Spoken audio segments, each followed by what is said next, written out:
Bonjour à tous. Aujourd'hui, on se penche sur une rumeur qui fait pas mal de bruit dans le monde du foot. Oui, celle de l'intérêt de Manchester City pour Gianluigi Donnarumma, le gardien du Paris Saint-Germain. Exactement. On a plusieurs sources, des échos de presse qui parlent de négociations, des positions des clubs, tout ça. Mhm. L'idée, c'est d'essayer de démêler un peu le vrai du potentiel dans ce dossier. Un dossier assez complexe, il faut dire. Alors, le point de départ, ce serait que Manchester City l'orgueillerait bien sur Donnarumma. C'est ça. Mais attention, il y a une condition, et elle est de taille. Ah oui, laquelle? Ça ne se ferait que si Ederson, leur gardien actuel, partait. D'accord. Donc c'est conditionnel. Tout à fait. Et si Ederson s'en va, là, Donnarumma deviendrait la priorité absolue des Citizens. Je vois. On dit même que des discussions préliminaires auraient déjà eu lieu avec l'entourage du joueur. Intéressant. Et c'est là que la dynamique financière entre en jeu, j'imagine. Exactement. Parce que le PSG, de son côté, aurait fixé un prix. Oui, on parle de 50 millions d'euros, c'est ça? C'est le chiffre qui circule. 50 millions. 50 millions? Ça te paraît beaucoup? Surtout qu'il ne lui reste qu'un an de contrat, non? Ben oui, c'est précisément ça le nœud du problème. Un an de contrat, ça change tout, en général. Ça donne un levier à l'acheteur potentiel. Tout à fait. Du point de vue du PSG, bon, on peut comprendre qu'il veuille valoriser un gardien de ce calibre, champion d'Europe. Encore jeune pour un gardien. Oui, et puis c'est peut-être une façon de dire on ne brade pas nos joueurs, même en fin de contrat. Mais pour City, Pour City, 50 millions avec un an de contrat restant, c'est jugé excessif, c'est ça. c'est ce qui ressort, oui. Ils savent que le temps joue pour eux, potentiellement.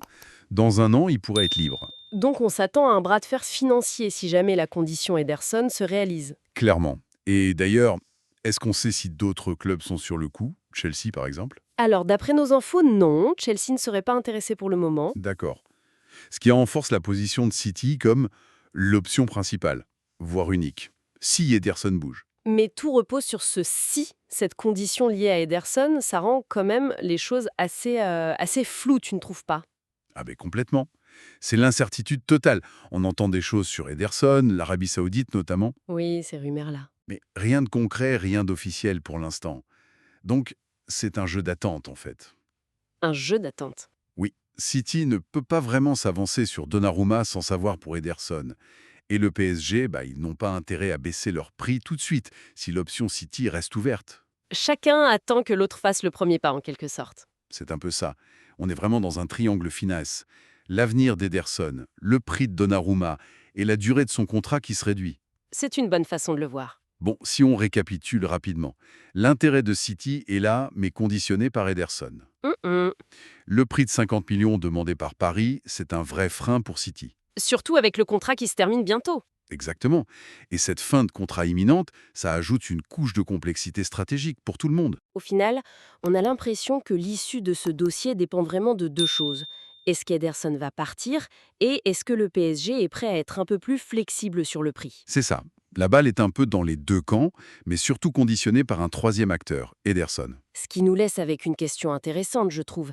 Au-delà des 50 millions affichés, quel pourrait être le juste prix qui satisferait tout le monde?